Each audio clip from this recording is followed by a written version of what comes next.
ओम नमः शिवाय। एक लोटा जल शिव जी को अर्पण करना, ये एक हमारे जो एक देखा जाए तो हमारे मित्र भी है और हमें आध्यात्मिक लेवल पे उसको जहाँ पे भी कन्फ्यूज़न होता है तो वो सवाल पूछते हैं। तो उन्होंने पूछा कि क्या सही में एक लोटा जल शिव जी को चढ़ाने के बाद उसको अगर अमृत के यानी कि प्रसाद के रूप में लिया जाए तो क्या क्या फल मिलता है। तो मैंने उसको पहले तो एक जो आप सब और हम सब लोग जानते उस बात से समझाने का प्रयत्न किया, क्योंकि मुझे पता है कि मुझे सुनने वाले हो सकता है कि वो श्रद्धा वाले हो और हो सकता है कि वो अंधश्रद्धा वाले भी हो। ठीक है, तो मैं नहीं चाहता कि कोई मेरे बारे में या मेरे द्वारा कुमार ज्ञान से दिया गया कोई भी सुझाव हो वो अलग तरीके से ले, यानी कि यूनिफॉर्मिटी मेंटेन होती रहे, वो जानने का बताने का प्रयत्न होता है। तो आज का ये टॉपिक भी आपको उसमें ज़रूर से हेल्पफुल रहेगा। तो ये बात को समझाने से पहले, यानी कि उसका जो सवाल था उसको समझाने से पहले मैंने उसको एक बात बताया कि सपोज करो कि तुम्हारे सामने भगवान आ गए और तुमको जब उसको देखोगे तो तुम्हारे मन में क्या सवाल आएगा, बराबर है? यानी कि तुम क्या सोचोगे? तो उन्होंने बोला कि मैं ये सोचूंगा कि अगर उसने बोला कि मुझे 3 वर मांगने हैं तो मैं तो फटाफट 3 जो वरदान मांगने हैं वो मांग लूँगा। मैंने कहा गलत। बोले कैसे गलत? मैंने कहा देखो अभी तुम ये बोल रहे हो, पर जब एक सही में ऐसी बात आती है ना तो तुम अपने आप ही सोचोगे कि भगवान मेरे पास आए हैं या मैं भगवान के पास चला गया। आप समझ रहे हो बात को? तो यहाँ पे क्या बात बताने की कोशिश की? यहाँ पे ये बात बताने की कोशिश की कि मानव का जो एक विषय जो है जिसको हम श्रद्धा बोलते हैं वो संशय के ऊपर ही टिका हुआ है। वो कब श्रद्धा जो है वो कब संशय में और कब संशय श्रद्धा में कन्वर्ट हो जाता है वो खुद ही नहीं जानता। तो इसके ऊपर जब हम बात करते हैं तो ये बात और ये एग्जाम्पल को साथ में रख के आप बात को ध्यान में रख के सुनना, ठीक है? फिर अभी आते हैं मुद्दे पे। तो मैंने ये बताया उसको कि देखो हमारे यानी अपने सनातन संस्कृति के अंदर एक लोटा जल का ऐसे भी देखा जाए तो पहले से ही महत्व है।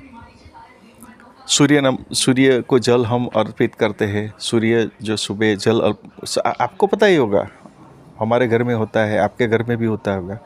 तो ये वो भी तो एक लोटा जल ही है ना। पर वो जो जल हम सूर्य जी को अर्पण करते हैं वो कैसे करना चाहिए, उसके पीछे का क्या साइंस है वो आप ढूंढो, मैं बताऊंगा, बता भी दूंगा, ऐसा कुछ इश्यू नहीं है। पर आपने कभी ये सोचा है कि सूर्य को जल क्यों चलाया जाता है? एक लोटा जल शिव जी को शिवलिंग के ऊपर अर्पित करने के बाद उसको आचमन के रूप में क्यों लिया जाता है? हर एक व्यक्ति का अपना अपना परसेप्शन है उसके पीछे। कोई उसको श्रद्धा के रूप में देखते हैं, कोई उसको न जानते हुए भी और जानते हुए भी वो अंधश्रद्धा है ऐसा कमेंट पास कर देता है।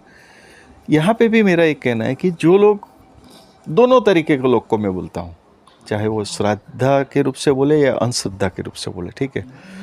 कोई भी चीज़ को आप जाने पहचाने बिना, उसको अनुभव में लाए बिना आप कैसे डेयरिंग कर लेते हो?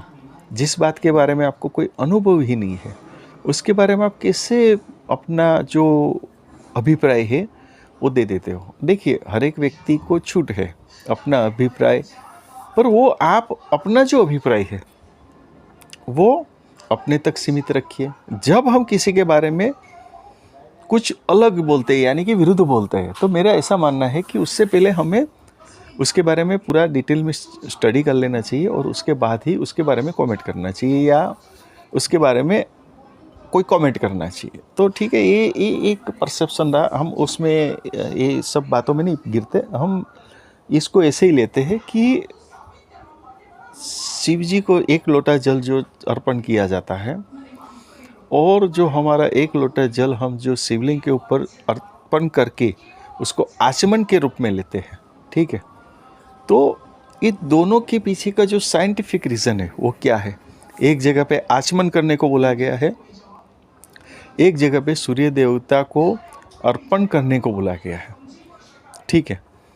अगर आप ध्यान से देखोगे तो सूर्य देवता को जब हम अर्पण करते हैं, ठीक है, तो सूर्य देव तो अग्नि है, ठीक है, और उसको हम जल चढ़ा रहे हैं, तो क्या लॉजिक है? चलिए एक लॉजिक मैं आपको बता ही देता हूँ। 5 तत्व हैं, आपको याद आ गया होगा 5 तत्व। तो जल का जो स्वरूप है वो किससे प्रतिपादित होके आता है? यानी कि जल से पहले क्या है? अग्नि, ठीक है ना। तो साइंस को आप अपने हिसाब से स्टडी करोगे तो बहुत मतलब सब फैक्टर्स अपने सामने ही रखे हैं, हमें उसको सिर्फ थोड़ा दिमाग लगा के सोचना पड़ेगा, समझना पड़ेगा, थोड़ा उसको इंडिकेट में जानना पड़ेगा।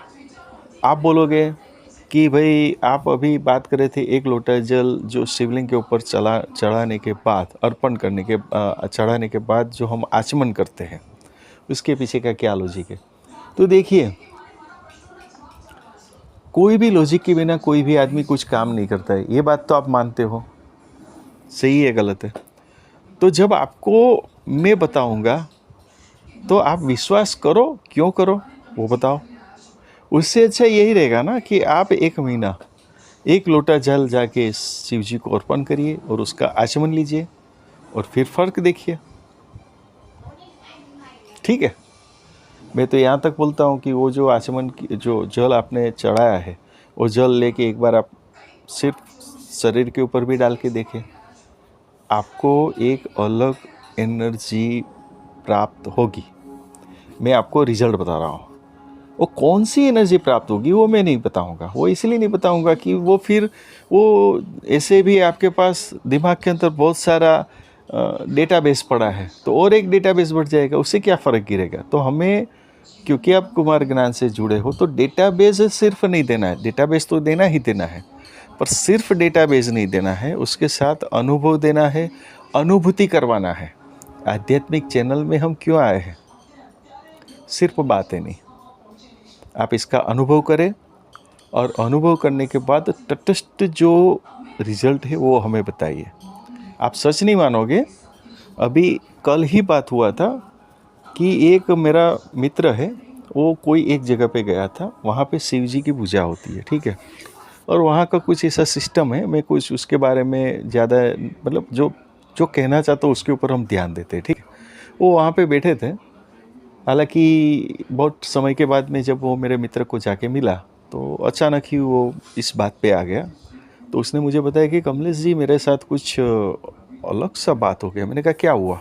तो बोले मैं कल यहाँ गए थे हम लोग, और वहाँ पे जाके 20 मिनट तक वो शिवलिंग के सामने बैठने का होता था, और हम लोग बैठे तो 20 मिनट के बाद वो लोग मतलब सेकंड राउंड यानी दूसरे लोग आते हैं, 20 मिनट बैठते फिर चले जाते। अभी हुआ ऐसा कि मैं मेरे कलीग यानी कि उसका कोई रिलेटिव या उसके कुछ फ्रेंड के साथ बैठे थे, 20 मिनट हुआ, 40 मिनट हुआ, 60 मिनट हुआ, कमलेश जी मुझे पता ही नहीं चला।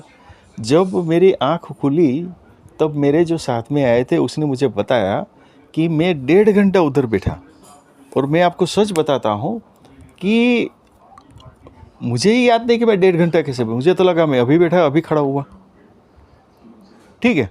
तो ये पावर है शिवलिंग के अंदर, ये पावर है शिव जी का। यानी कि यहाँ पे मैं ये तो बात बताई, मैं और एक बात बताना चाहता हूँ। मैं ये बताना चाहता हूँ कि ये जो शिवलिंग, या तो कोई भी आप आध्यात्मिक प्रयोग करते हो तो उसके अंदर मैं आपको इतना कान खोल के बता सकता हूँ कि हर एक व्यक्ति का अपना अनुभव होता है, और वो अनुभव डेफिनेटली दूसरों से अलग ही होता है। इसीलिए मैं बोला कि आपके दिमाग में मैं ऐसा कोई भी डेटाबेस नहीं डालना चाहता कि वही सच है आप ऐसा मानो, ठीक है। आप अनुभव करो, और अनुभव करने के बाद आप हमें ज़रूर से कमेंट करो, ताकि हमें भी अच्छा लगे जो हम कार्य कर रहे अनुभूति के बारे में, अनुभव करने के लिए, जिस वजह से आप हमारे कुमार ज्ञान से जुड़े हो, वो जो एक उद्देश्य है वो कंप्लीट हो। तो आप देखिए, अनुभव करिए और हमें बताइए, ठीक है। तो आशा करता हूँ कि आज का ये टॉपिक भी आपको अच्छा लगा होगा। ओम नमः शिवाय।